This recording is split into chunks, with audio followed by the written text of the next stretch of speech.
Hi everyone and welcome to the Squiggly Careers podcast. I'm the co-host Sarah and this week I'm not joined by Helen because this is one of our special guest episodes. For new listeners, every month we invite one guest to join us who we believe is making the world of work better for everyone. And this week is particularly special for me personally because it's somebody I'm really inspired by, but also someone who I think is a pioneer in the field of making work better. So I'm delighted to welcome Dame Stephanie Shirley to the Squiggly Careers podcast. Lovely to be here. For people who don't know Dame Stephanie, I suspect that's not many people. They might not know everything, so I'm going to do a quick short introduction and then we'll get into lots of questions because there's so much fascinating stuff for us to talk about. So I reread Dame Stephanie's book, which is called Let It Go. In preparation for today, I've seen Dame Stephanie talk a couple of times. And as Dame Stephanie will see, there are lots of post-it notes in the book because the big struggle for today was actually working out what to talk about because there were so many things that I was fascinated about. But I think what's rare about the book, in terms of business books, is that it's both a personally inspiring story. Your life is fascinating, almost autobiographical story, and a really brilliant business book. So that combination, I think I've rarely read a book that I felt was simultaneously a story as well as really good business advice. Readers say that I'm unusually honest because I talk about my own problems and difficulties and things I did wrong as well as the occasional success. Yes, and actually that candour is probably one of the words I would use to describe the book. And I also felt that you were still happy to reflect and consider on how things had happened, why they'd happened, where things went well, but also where things hadn't gone as well. If you just read the headlines, and if I just read some of your headlines, like you started a business when you were 29 with £6, you ended up with a total wealth of over £140 million, of which it's worth saying most of it you've given away or let go. You know, those headlines I think can feel quite daunting for people. But actually when I read the book, albeit I definitely was nervous about meeting you this morning, I still felt there was a lot of warmth and humanity in the story. Good. So that was really great. And so for people who don't know Dame Stephanie's story, Dame Stephanie's original name, and we'll come on to names because it's a bit of a theme, was Vera. I bet you can't pronounce it correctly. Oh, go on. You pronounce it for me then. Buchtal. Okay, I'm really glad I didn't decide to give that a go. That was a very kind interjection there. And you arrived in the UK 5 on the Kinder Transport train. I learnt about that through reading your book. I felt like I was having partly a history lesson. And this was a train that came from Austria and Vienna and those kind of places where it was just children, I think, who came to the UK escaping Nazi Germany. I was so lucky. Yeah, but at 5, that's a big thing to leave your parents behind. You had your sister who was 9 at the time with you, is that right? Well, she had the dubious responsibility of looking after me as well. So I was clutching her hand, very much the younger sister. It is now considered a bit of recent history. But to me, it was a very traumatic experience that has actually made my life. I'm still conscious of it. I've still realised that that's what drives me day by day. You can see how, when I was thinking about the themes for our discussions today, that resilience, that ability to bounce back from adversity, I felt was a real theme in the book, you know, almost because your life started in that way from a very young age. And so, as well as reading about your business and some of the successes you've had, I also felt in the book I got to know your family pretty well. So your husband, Derek, your late son, Giles, who very early in his life was diagnosed with autism. And that has kind of since led to a lot of philanthropic work. So as well as a very successful business career, you actually combined that with a lot of charitable work, which you actually did simultaneously. A lot of people kind of do the work thing, stop, and then decide. But actually you sort of combine the two for quite a long period of time. So what we're going to do today is we're going to talk about 3 topics. That was kind of my task, was to try and get it to 3 things, which are resilience, a kind of relentless commitment and hard work and drive to deliver things that you believe in. And then the third area is having faith in other people.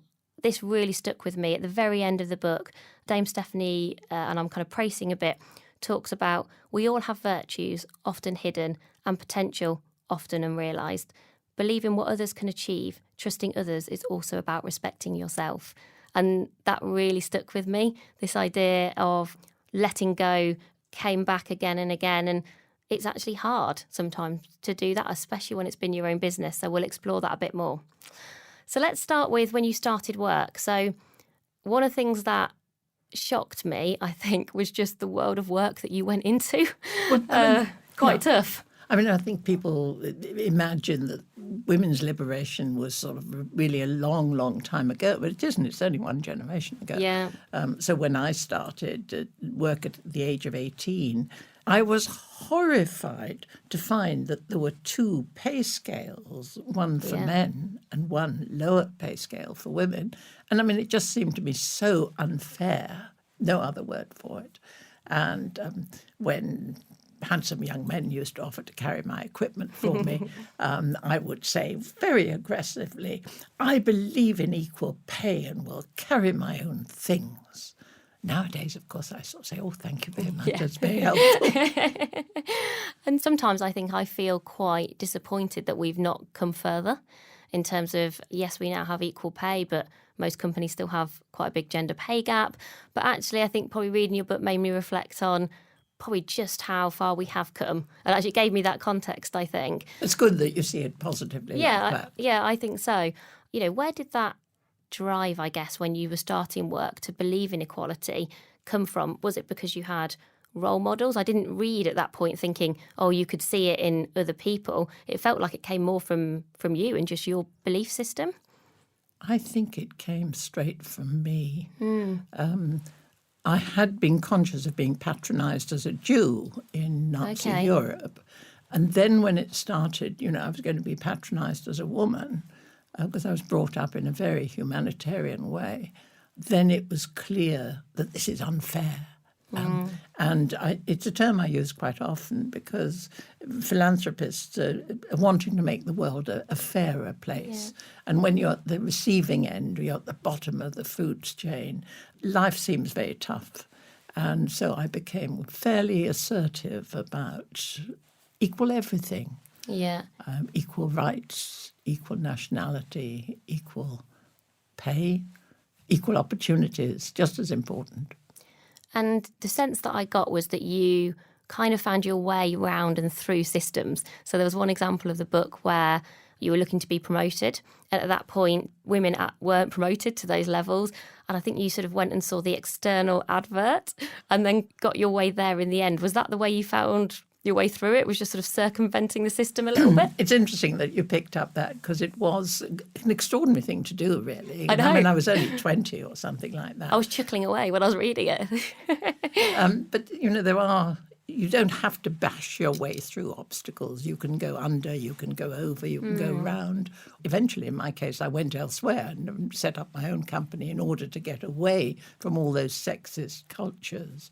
The sexist culture really was all-pervasive.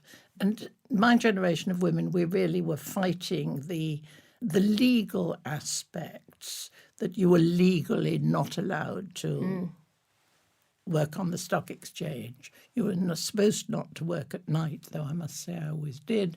I had to get a mail signature for most financial transactions. I even had to get my husband's permission to open the company bank account. Yeah. These are things that are very sort of down-putting. And I became very proud and up with this I will not put. Yeah. And it's probably quite a good link. So we often talk about TED Talks on this podcast as really useful things for inspiration. And you did a TED Talk called Why Ambitious Women Have Flat Heads, which I think is my favourite TED Talk title of all time. Just explain to our listeners why it's called that. Well, at the moment, if you could see me, I've got my best hairdo on. And it's being ruined by microphones and headphones, though, unfortunately. But I started off in a very simple way of marketing, and I know you're a marketeer, in that I was looking in the newspapers for organisations, corporates, who wanted to employ programmers. Mm-hmm. And I would contact them by letter, because we didn't have anything else, saying, I'm not applying for your programming job, but I can help you with programming, because I would have this new service. And people laughed at the idea of a software house because software at that time was given away free with the hardware, and you couldn't possibly sell software, certainly not as a woman. So these letters went out, I think 6 to a dozen a week, beautifully typed, because I had a part-time secretary who came in on Tuesday afternoons and would churn them out on a little portable typewriter, but they looked good. And I sort of said, they really have to look as if they're coming out from the chairman of a large corporate. And she did. I'm still in contact with Barbara Edwards. But they got no reply whatsoever. Okay. Really no response. They all went into the wastepaper basket. And my dear husband suggested that I use the family nickname of Steve instead of Stephanie, this double feminine Stephanie Shirley. So I had started writing the same letters, signing Steve Shirley. And surprise, surprise, we began to get some response. I began to get some meetings. Very interesting. And because I had a good story to tell, I did eventually start to get some work. And where does the idea of flatheads come from? I think you can tell ambitious women by the shape of their heads, because we all have flat heads from being simply patronised and patted on the head. There, dear. I think that's so interesting. Somebody was actually saying to us anecdotally with the book that we've written that actually business books written by men are apparently mainly bought by men and women, but business books written by women are bought by women. And I said, I really hope that's not true. I hope that's not true. I really hope that's not true now.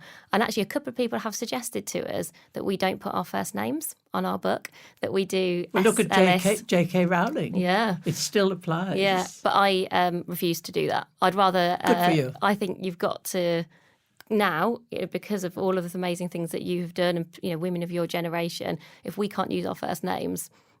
I feel that you're not making progress. I noticed that there are a lot of androgynous names, Joe, Leslie and so on, where people are still sort of ambivalent about not necessarily pushing their gender. Yes. And from those early moments of your career, before we talk a bit more about kind of the entrepreneurial nature of then what you went on to do, you must have had quite a lot of knockbacks. That's quite tough to be hearing that. I can't go for promotions. I'm trying to imagine that today, being told, can't go for these promotions, can't do things you want to do. You're in a very male-dominated industry. What do you think kept you going, kept you getting up every morning and thinking, this is worth still fighting for? Because I guess there would have been much easier paths for you to take. I think we all choose our lifestyle according to our interests. And I love the scientific world. I loved computers. It was like falling in love again with computers. So I did desperately want to do that job.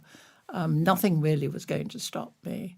There's another big incentive also, is that you've got to have a job. Yes. I was a refugee, so I started off right at the bottom, and I needed to earn. It was a good job. Yeah. I thought I was amazingly lucky to get a job.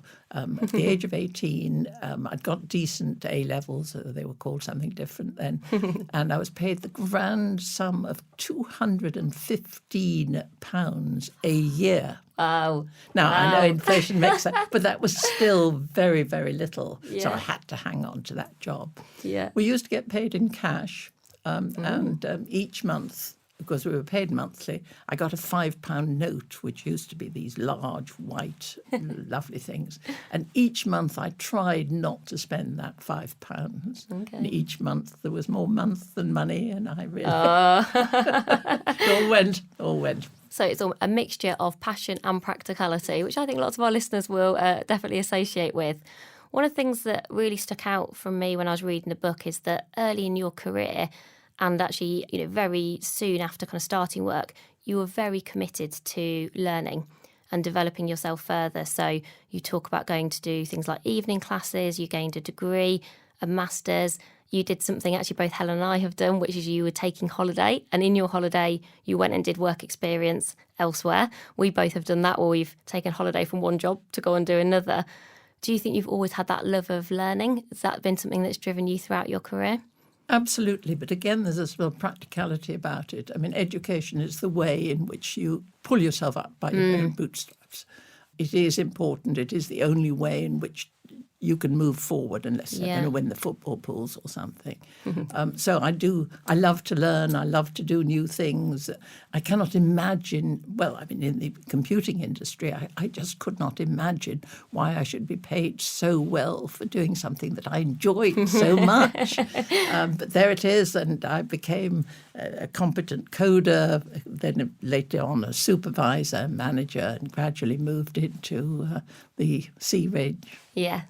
And so you were 29 and you've been working in places like the post office, which I imagined were quite structured, whether they were well organised, but certainly I'm imagining there were kind of clear hierarchies. What was it that made you think, now I'm going to go and start my own business? Because that's quite a big decision, quite an unusual decision in those times. Even now, lots of people would say that's a really brave decision to make at quite a young age. I was already married. That gives a certain amount of confidence because I had one salary coming into the family, and I think that is important. And not everybody has that pleasure. It was sexism again. Something happened at work, and it was the last straw that I just really wasn't going to put up with this patronising and so on.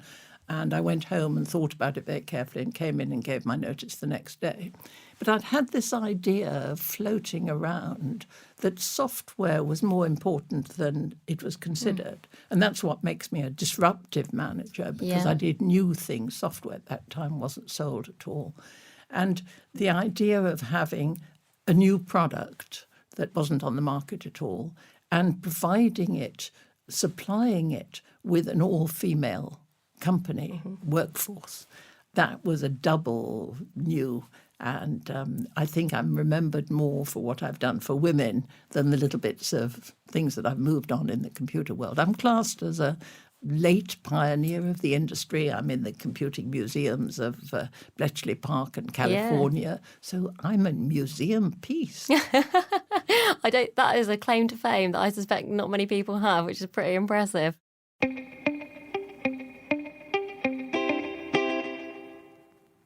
Do you remember how you felt when you were starting that business in, say, that first year? The first year is often typically tricky, when you're starting at your own business. Were you kind of nervous, scared, excited? I was excited, definitely. I wasn't that nervous. And I repeat, really, the fact that there was one salary coming into the family really was important. I found the ability to make my own decisions and implement them in the way that I wanted, because I did things in a different way. I hadn't been to business school or anything, so I didn't really know what one wasn't supposed to do in business. So I just went ahead and did it. So I did all sorts of unusual things. Yeah. And people said, "You did what? Amazing, amazing." But it did move the sector on, and it did prove to be a forerunner, really, of the gig economy, moving away from the command and control that we'd had in the past to a management style that was much more flexible, that gave women what we always say we want, work-life balance and flexibility. And my company really gave flexibility in the extreme. You could work in the office, you could work from home, you could work as a consultant, you can work salaried, you can work with something called min-max contracts, of which 0-hour contracts are a special case. You could work summertime only, you could work wintertime only. It was extraordinary. And it just suited the workforce that we were after.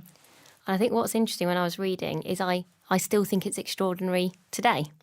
I think when I was looking at all the things that you introduced and you kind of had as part of your culture, so remote working, actually shared ownership. You talk a lot in the book about... I'm very proud of that. Shared ownership, and I think I've learned a lot about shared ownership from reading the book, and it's something that I intuitively feel really passionate about as well. But actually I also learned how hard it is. I think from reading your book, you were very honest about that's not an easy thing to make happen. Job shares, paying people on outcomes rather than hours. And even things like having and you actually share in its entirety in the book, the kind of mission and values of a company, which again, is talked about now, and companies have started to do it more credibly over the last few years. But do you think this is a feminine thing that one wants to sort of... I think I always wanted to formalise the sort of culture that we'd got in a very special company. It was lovely. It was a very happy period. And we worked like a family company even when it got to hundreds of staff. Yeah. I wonder actually whether a lot of the people that we work with who are in, maybe in their 20s now, I think if you listed a lot of those things, I think actually regardless of whether you're male or female, that's what people say. People actually are, that's what they're looking for from their work. They're looking for a sense of identity and fulfillment, a sense of freedom to combine all their different interests and actually want to work for something that they care about, feel that they are part of. And I think what's happening at the moment is that organisations have more and more sense of purpose. So what we used to think of corporate social responsibility has now really turned into branding, of which you would understand more than me. But it is a very different approach, and that has taken place certainly in my work life. Yes, and I think people are starting to make more proactive choices based on brands and organisations that have purpose in their DNA and at their heart. And actually they're finding out companies who are just doing the kind of greenwashing thing at a surface level. So this need for transparency. And that's what I actually really felt like I was learning about your company. You weren't doing it because you just thought it would be a good PR exercise. You were doing it because it was just in the DNA of the organisation. But it's also in my DNA because an entrepreneurial company starts off as an extension of the individual or individuals you're managed with too. And that makes its own difficulties because you start off, it's me, and then it's the company, my company. And gradually the company has a life of its own and the entrepreneur has to back off. And I found that extremely difficult emotionally. And I'm sure I'm not alone in that. But I'm very proud to have actually managed succession in the end. But it took me 3 attempts. Yeah. There will have been lots of tough moments, and people often describe running your own business. The highs are higher and the lows are lower. People talk about kind of the roller coaster effect. When you were having some of those tough moments, and you're very honest about them in the book, whether it's not feeling maybe you're quite at the core of what is your own company. I think there was an example where maybe the name of the company was changed and you didn't know, or you found out quite late. And I was in that moment, I was really feeling for you. I was like, come on, someone in PR should have at least let you know. I was like, that's a rookie mistake. That must have felt really, really hard. Did you ever think about just giving it up and going to do something different? No, I have a certain pride. Again, it's a sexist thing that I'm darned if I'm going to let people get me down. And even when things were very tough, I forced myself to give a really facade of success and of being on top of things, put a smile on my face so that people didn't really know how tough it was. Nobody gives business to a needy company. You have to actually have that possibility of a good future. And when I'm presenting at some big conferences and I ask people in the audience how many people want to start their own business, I would say on average 70 to 80% of people are putting up their hands. I am amazed. They have no idea how difficult it is. Yeah, that was actually going to be my question. I think from reading your book, you give all of the pros, but I also got all of the cons. I think starting your own business is not for everyone. Do you think entrepreneurs have a certain type, like there's a certain type of person that is better as an entrepreneur? Do you think it's about having a brilliant idea? Do you feel like, you've talked a bit about the kind of stability elsewhere within your family that allowed you to do it? So if someone's listening now and thinking, should I do it? Should I take the plunge? Because I think often they've kind of got the idea, but they're not sure whether to do it or not. I mean, firstly, they should read your book because they'll get all of the highs and lows. But it's a management book on its own, isn't it? Yeah. What would you encourage people to think about if they are thinking about starting their own business? The difficulties are significant. The rewards are very exciting. Yeah. It's not a one-way street. If you start a business and it doesn't succeed, you can start another business or do something else. I've certainly had, my career's pretty squiggly and I've got to start with computing, but now I work in autism. I considered myself to be in the autism sector. So it's this ability to formulate and achieve your own future. It is this being in charge of your own life, being able to make it not something that I want to do this or I want to have that, but I want to be this sort of person. Yeah. And I don't think you can teach entrepreneurism, but you can certainly see the characteristics that lead to successful entrepreneurs. And entrepreneurs, we're remembered for our successes, and I've had a couple, But, I've had dozens of failures, and you just have to pick yourself up and brush yourself down, put a smile on your face and go out next time. And I think that's sometimes one of the things that, even things like social media don't necessarily help with, because I think sometimes you see the shiny moments and you don't see all of the stuff underneath the surface. And even somebody said to me this morning, I was talking to one of my friends, I said, I'm really excited, but I'm a bit nervous. And she's known me for 10 or 11 years. I ran a charity for a while and she was part of the volunteer group. She said to me, I've never heard you say that you're nervous before. And I was thinking, there are loads of times I've been nervous, but to your point, she's probably only ever seen the successes, yes, the kind of shiny veneer. I think increasingly leaders and entrepreneurs are talking more about some of their vulnerabilities, which I think is helpful for people to realise that often sometimes things don't go to plan and you learn as much from your failures. And you talked about a few successes. They're quite big successes when you go through the book. So you're being very humble. So let's move on. I'd love to talk a little bit more about some of the philanthropy work that you did. So you did a few, some really interesting non-executive roles, particularly one at John Lewis, which I think with the shared ownership is fascinating.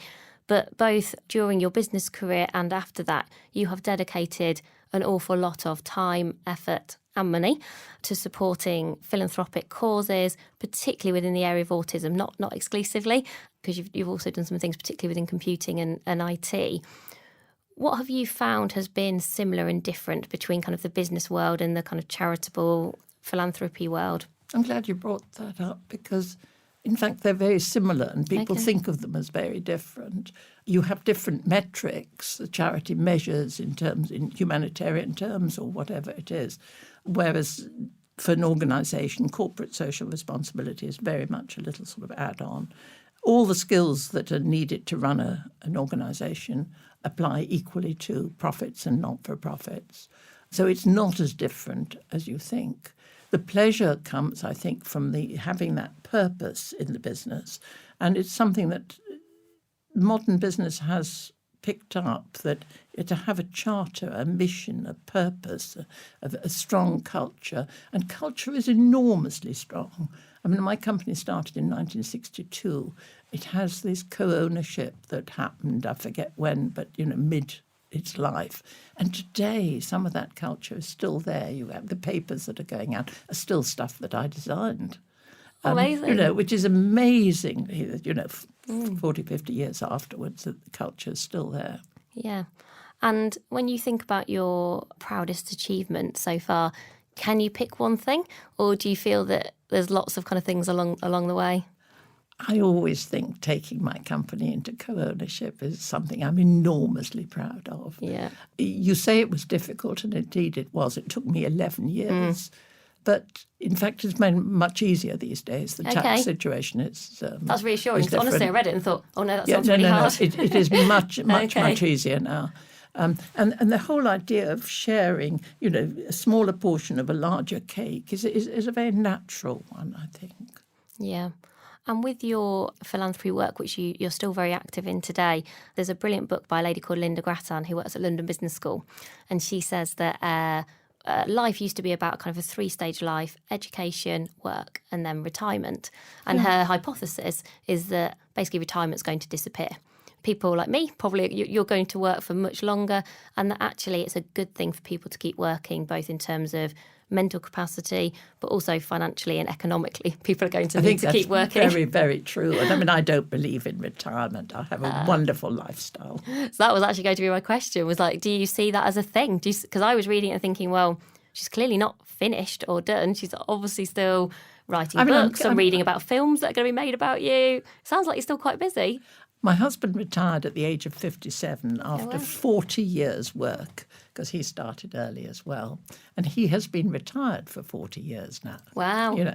Whereas I'm at 86, I'm still going strong and intend to do so as long as people want to pay me to give speeches or whatever it is that I'm doing.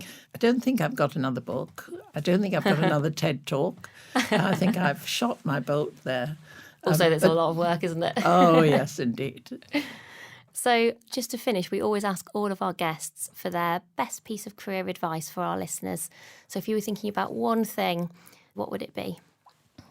I think it's something I've already touched on, to choose something that is helps to take you into the sort of person you want to be. It's all about values. That's very topical and really meaningful, because we've actually done quite a few podcasts specifically on values, and it's really the area that has resonated, I think, with our listeners. And it's when we do workshops on values, I would say it's probably the most transformational workshop we do. There are some that are practically very useful and helpful, but that's the one where I think people have their aha moments and realise maybe why they're not happy at work at the moment, or how they could be happier, or actually why they love what they do. It's often because it's very well aligned with their values. So as always, if you'd like to find out more about Dame Stephanie Shirley, what we will do on our blog post on the website, we'll link to all of the resources that we've talked about today, and probably some more. So the one thing we haven't mentioned actually is there's a lovely Desert Island Discs. If you'd like to listen to Dame Stephanie on Desert Island Discs, you can. So we'll put that on there. There's the book, lots of speeches coming up. There's the TED Talk that we've talked about. And so all of those things will all be on the blog post, and we'll make sure we also share them on Instagram. But it's been a real pleasure and a privilege, Dame Stephanie, for coming to talk to us. And we're really grateful, and I know our listeners are too. So thank you very much. It has indeed been a pleasure. Thank you.